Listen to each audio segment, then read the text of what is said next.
มาสบายดีน้องสาวพิศวิลาเบิร์ดทุกคนเนาะมื้อนี้สิมาให้คลิปรีวิวM3 Terminator สองราคาเนาะแตกต่างกันเนาะไอ้น้องคนใดสนใจเนาะฝากติดตามช่อง YouTube ด้วยเด้อกดติดตามช่อง YouTube ใหม่เนาะเขาจะดูราคาแล้วก็มีของแถมมาเดี๋ยวมีเวลาแล้วจะมีของแถมมาแจกให้ไอ้น้องเนาะนับตั้งแต่มื้อนี้เป็นต้นไปเนาะปืนทุกรุ่นแต่ละรุ่นเนาะทุกรุ่นแต่ละรุ่นนี้เราจะใส่รหัสเนาะเพื่อเป็นการง่ายต่อการแบบลูกค้าติดต่อมาให้ใส่รหัสมาเลยเนาะแคปหน้าจอใส่รหัสมาสมมุติว่าตัวนี้เนาะนี่เนาะตัวนี้เนาะ14 ล้านตัว14 ล้านนี่เป็นรหัสเด็กซี่เนาะรหัสเด็กซี่ลูกค้าเซ็ตมาแคปหน้าจอตัวนี้มา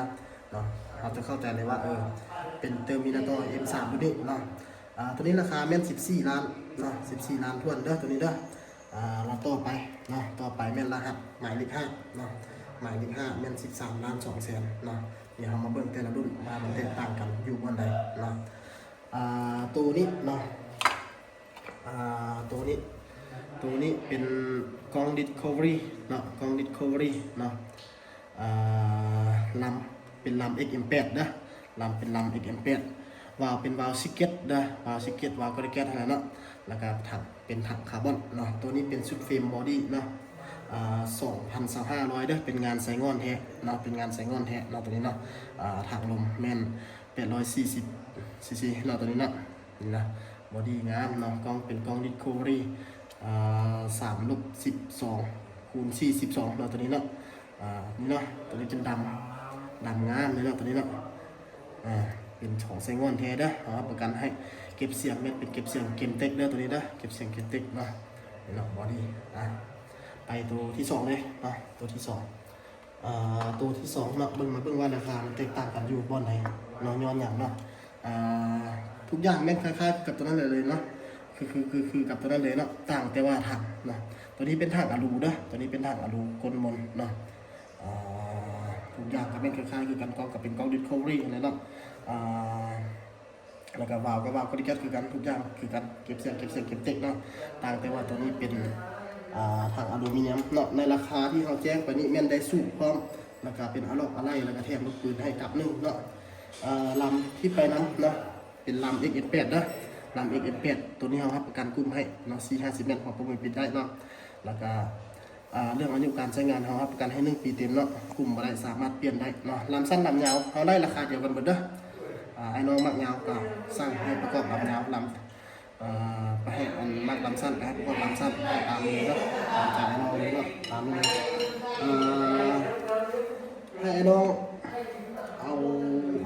ใจใส่เนาะเรื่องการซื้อเครื่องเนาะเห็นป่ะไอ้น้องจะเห็นเรื่องความแตกต่างป่ะเนาะตัวใดดีกับตัวใดบ่ดีเนาะเรื่องความงามกับความงามเนาะคือเห็นป่ะเราจะเปรียบเทียบให้เบิ่งเดี๋ยวเห็นป่ะเนาะตัวนี้จะเนียนงามเนาะตัวนี้เนาะเป็นอะลูเกตนึงเด้อเนาะตัวนี้เด้อเห็นป่ะนี่ตัวนี้จะเบาๆเนาะคือว่าเครื่องนี้ถือว่าหลุมเนาะเห็นป่ะหลุมถือว่าบ่ปานใดเลยเนาะตัวนี้เนาะเห็นป่ะเอาซื้อมาเนาะซื้อมาแล้วถือว่าแต่ว่าบ่ได้ประกอบให้ลูกค้าหรอกเนาะเพราะว่าเฮามากวดเบิ่งแล้วมันมีจุดอ่อนหลายๆอย่างเนาะแล้วเฮาก็ถือว่าบ่ประกอบให้ลูกค้าเลยส่วนหลายเฮาจะประกอบตัวเห็นบ่รุ่นนี้เห็นบ่รุ่นเดียวเห็นบ่ไอ้น้องสังเกตมาเลยเนาะนี่เนาะเห็นบ่เบิ่งเนื้องานเนาะการลงสีลงหยังเนาะตัวนี้ถือว่าเห็นบ่แม่นหนาก่อนระบบนี่บ่นี่เนาะเห็นบ่ทุกอย่างถือว่าคือก่อนนี่เห็นบ่เบิ่งเนื้องานเบิ่งตัวหนังสืออย่างต่างกันเลยสอบเลยเสื้อมา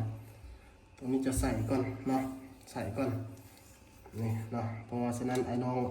สั่งเครื่องซื้อเครื่องให้เลือกห้างที่เชื่อใจได้เนาะเลือกห้างเชื่อใจได้เพราะว่าปัจจุบันนี้ของกับมันค่อนข้างหลายมันก็ค่อนข้างหลายอีหลีหลายก้อนของใส่งอนแท้อีกเนาะไอ้น้องคนใดสนใจติดต่อมาทาง WhatsApp เด้อเบอร์ WhatsApp ตัวนี้นะ 02097548182เนาะนอกจากนี้ห้างเรามี M3 แล้วยังมี K2 เนาะฟักตอแล้วก็ Epic Compact เนาะแล้วก็ Tactical นะ ไอ้น้องคนใดสนใจรุ่นใดก็นอกจากรุ่น M3 นี่ก็สามารถทักมาได้